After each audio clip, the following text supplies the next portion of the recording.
Lầu Liên Hoa, đến, đi ra núi biển. Thành Nghi một lần nữa lại tạo nên làn sóng trong giới võ thuật. Những người hâm mộ võ thuật hãy cùng nhau tụ họp. Trong, đi lên núi biển, Thành Nghị vào ba vai, một nhân viên văn phòng hiện đại du hành xuyên thời gian và không gian để trở thành một nhân vật phụ trong giới võ thuật. Bị buộc phải vươn lên trở thành thủ lĩnh của giới võ thuật trong vòng 1 năm, hai mạch truyện song song đan xen võ thuật cổ đại và hiện đại, pha trộn hài hước, đam mê và mưu đồ chính trị, với những cảnh hành động bùng nổ như múa kiếm trong rừng trúc và màn đấu kiếm trên mái nhà dát vàng. Từ vị bác sĩ hào hiệp lão luyện trong Liên Hoa Tháp đến 3 lần biến hình này, Thành Nghị thể hiện ý nghĩa của một người ngàn mặt qua 27 cảnh quay đêm mưa được dàn dựng công phu. Tôi từng vô cùng xúc động khi xem Lý Liên Hoa trong Lầu Liên Hoa. Lý Liên Hoa do Trình Nghị thủ vai, đã rời khỏi bệ thờ của Lý Hương Di, bậc thầy của thiên hạ, trở thành một bác sĩ lang thang thờ ơ với thế gian. Mỗi ánh mắt, mỗi hơi thở của anh đều ẩn chứa một câu chuyện. Khi chàng múa kiếm trong rừng trúc, bước chân loạng choạng dù đang say, nhưng những đường kiếm lại sắc bén, diễn tả hoàn hảo những thăng trầm của cuộc đời người anh hùng vào cuối đời. Khi đối mặt với người yêu cũ Kiều Uyển Uyển, vẻ mặt do dự và giả tạo của anh khiến người ta cảm nhận được sự giằng xé nội tâm và tình cảm sâu sắc của anh qua màn ảnh. Trong bộ phim sắp ra mắt, Đi đến núi và biển, Trình Nghị một lần nữa thử thách giới hạn của bản thân và đảm nhiệm 3 vai diễn cùng một lúc. Bối cảnh độc đáo, cốt truyện tuyệt vời và diễn xuất của các diễn viên đều rất đáng chú ý. Đi núi đi biển được chuyển thể từ tiểu thuyết kinh điển Trung Hoa Anh Hùng của nhà văn Ôn Thụy An. Tác phẩm sử dụng lối kể chuyện hai tuyến để đan xen hiện thực và thế giới võ thuật. Nhân vật chính Tiêu Minh Minh là một động vật xã hội hiện đại kiêm nhà văn trực tuyến. Anh ta du hành vào thế giới tiểu thuyết do chính mình xây dựng và trở thành Tiêu Thu Thủy. Anh ta muốn dựa vào vầng hào quang nhân vật chính để dễ dàng chiến thắng, nhưng cuối cùng lại trở thành một kẻ vô danh với kỹ năng võ thuật thấp kém nhất. Anh ta cũng bị hệ thống ép buộc phải trở thành người đứng đầu giới võ thuật trong vòng 1 năm. Sự tương phản thật là cực đoan. Trò chơi cũng bao gồm hành trình xuyên suốt thời Bắc Tống, Trung Hoa Dân Quốc và thời hiện đại. Bối cảnh, sách du hành cộng hệ thống này nâng cao cảm giác nhập vai, vừa mới lạ vừa thú vị. Nó tái hiện hoàn hảo lối chơi, sách du hành cộng hệ thống cộng võ thuật với tư duy hiện đại và võ thuật cổ đại giao thoa dữ dội. Một nồi lẩu thập cẩm hài hước, máu me và mưu đồ chính trị, ai xem cũng sẽ phải trầm trồ. Bộ phim khắc họa một thế giới phức tạp giữa thiện và ác với nhiều giáo phái tranh đấu vì hội anh hùng thế giới. Phim cũng bao gồm việc luyện tập võ thuật vô song và có những cốt truyện hấp dẫn như cuộc đối đầu đỉnh cao tại đỉnh vàng Imei, đầy dẫy những bất bình, tình yêu và thù hận, cũng như những tranh chấp trong giới võ thuật. Hiệp sĩ Xiao Qiusui đã trải qua nhiều gian khổ và trưởng thành từ một cậu bé ngây thơ và thiếu hiểu biết trở thành một anh hùng võ thuật bảo vệ công lý. Cốt truyện đầy những tình tiết bất ngờ và kịch tính, bối cảnh, túi may mắn hóa thành túi xấu, dẫn dắt các nhân vật chính đến cảnh gia đình tan vỡ. Kẻ chủ mưu đằng sau thực ra là kẻ thù cũ của họ, cũng là một người du hành sách. Quả là một trí tưởng tượng phong phú, câu chuyện cũng lồng ghép lịch sử kháng chiến chống Tấn của triều Bắc Tống. Tiêu Thu Thủy cùng Nhạc Phi chung tay chống giặc ngoại xâm, tinh thần hiệp nghĩa và nghĩa gia, nghĩa quốc hòa quyện hoàn hảo. Anh thực sự là một anh hùng vĩ đại, phải khen ngợi tài năng diễn xuất của Trình Nghị. Anh ấy đã nhập vai 3 nhân vật cùng một lúc, sự tầm thường và bất lực của một con vật xã hội hiện đại Tiểu Minh Minh, sự nhiệt huyết và chân thành của chàng trai trẻ nóng bỏng Tiểu Thu Thủy và sự điên cuồng nham hiểm của nhân vật phản diện Lý Thần Châu. Anh ấy đã thể hiện rất tốt 3 tính cách hoàn toàn khác biệt. Trình Nghị sử dụng diễn xuất tinh tế để khắc họa con vật xã hội hiện đại Tiểu Minh Minh, người bất lực, bối rối và có chút mơ mộng về cuộc sống. Cặp kính gọng đen, mái tóc rối bù và vẻ mặt mệt mỏi, hình ảnh một chàng trai trẻ bình thường bị cuộc sống hành hạ hiện lên trong tâm trí. Sau khi xuyên không, vị anh hùng trẻ tuổi nhiệt huyết Tiêu Thu Thủy đã có diện mạo hoàn toàn khác. Anh mặc một bộ đồ trắng dài thướt tha, tay cầm một thanh trường kiếm, ánh mắt tràn đầy quyết tâm và nhiệt huyết. Trình Nghị đích thân chỉ đạo các cảnh chiến đấu, tạo nên một mạch phim liền mạch không bị gián đoạn. Những cảnh nổi tiếng như múa kiếm trong rừng trúc và màn đấu kiếm trên mái nhà vàng son đã lột tả hoàn hảo tinh thần thượng võ thời trẻ, từ sự bốc đồng liều lĩnh khi bước vào thế giới võ thuật cho đến sự trưởng thành và vững vàng sau những gian khổ. Trình Nghị đã khắc họa chính xác mọi khía cạnh trong quá trình trưởng thành của Tiêu Thu Thủy, sự ngây thơ của Tiêu Thu Thủy khi mới bước vào thế giới võ thuật và sự theo đuổi tinh thần hiệp sĩ bền bỉ của anh, tương tự như tinh thần trẻ trung của Lý Tường Nghi trong quá khứ, nhưng anh có quỹ đạo phát triển độc đáo của riêng mình, sống động hơn. Về phần nhân vật phản diện Lý Thần Châu, bộ trang phục đen dày dạn chiến trận và vẻ mặt nham hiểm của hắn bổ sung cho hình ảnh của Trình Nghị về tham vọng, sự điên rồ và nội tâm phức tạp của thủ lĩnh quyền bang, đồng thời khắc họa 3 trạng thái tâm lý trong một đêm mưa. Bộ phim đã chồng chất nỗi kinh hoàng của một tâm hồn hiện đại, những động tác võ thuật bản năng của cơ thể và ánh mắt của một anh hùng tước tình. Người ta nói rằng cảnh quay này được quay 27 lần, cho thấy sự cân nhắc kỹ lưỡng của Trình Nghị đối với vai diễn và cho khán giả thấy được kỹ năng diễn xuất sâu sắc của anh. Tất cả mọi người đều thốt lên rằng kỹ năng diễn xuất của anh bùng nổ, và một người có ngàn bộ mặt. Từ những cảnh chuyển đổi giữa 3 tính cách trong mưa, từ hoảng loạn sang võ thuật rồi thức tỉnh trong trailer, diễn xuất bùng nổ đến mức cư dân mạng phải thốt lên một người, ngàn mặt, Thành Nghị. Các cảnh chiến đấu còn tuyệt vời hơn nữa, với những động tác khó như xoay Thomas toàn thân và xoay người trên không được thực hiện một cách dễ dàng. Những cảnh như múa kiếm trong rừng trúc và đấu kiếm trên mái nhà vàng mượt mà, huyền chuyển đến mức đúng là sách giáo khoa về chiến đấu.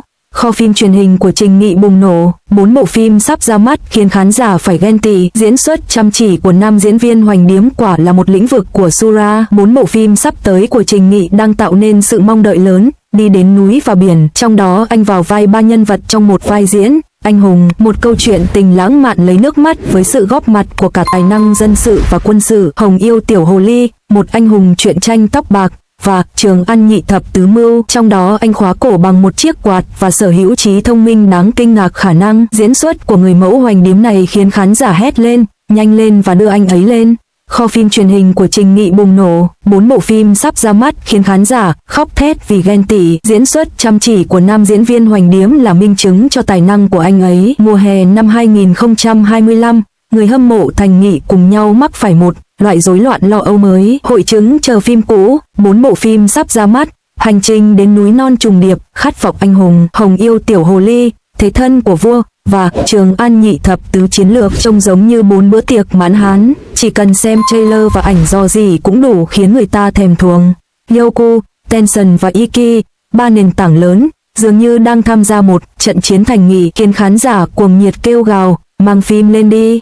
Tôi không thể chờ đợi được nữa. Điều đáng chú ý hơn nữa là sự đa dạng vai diễn đáng kinh ngạc của Trình Nghị trong 4 bộ phim này, từ phim võ thuật đến chính trị cung đình, từ tiểu thuyết lãng mạn đến phim gián điệp giật gân, và ngay cả trong Đi lên núi và biển, anh đã đóng 3 vai, đóng cặp với chính mình. Một cư dân mạng bình luận: tôi đề nghị Trình Nghị nên nộp đơn xin giải thưởng người mẫu Hoành Điếm và khen ngợi diễn xuất của anh ấy. 1. Đi đến núi và biển, một người đóng 3 vai. Diễn xuất trong tích tắc của Trình Nghị đạt đến đỉnh cao. Nếu cảnh giới cao nhất của một diễn viên là hiển thị quên mặt thì Trình Nghị đã trực tiếp nâng cấp lên tính cách hiển thị quên trong Đi lên núi và biển.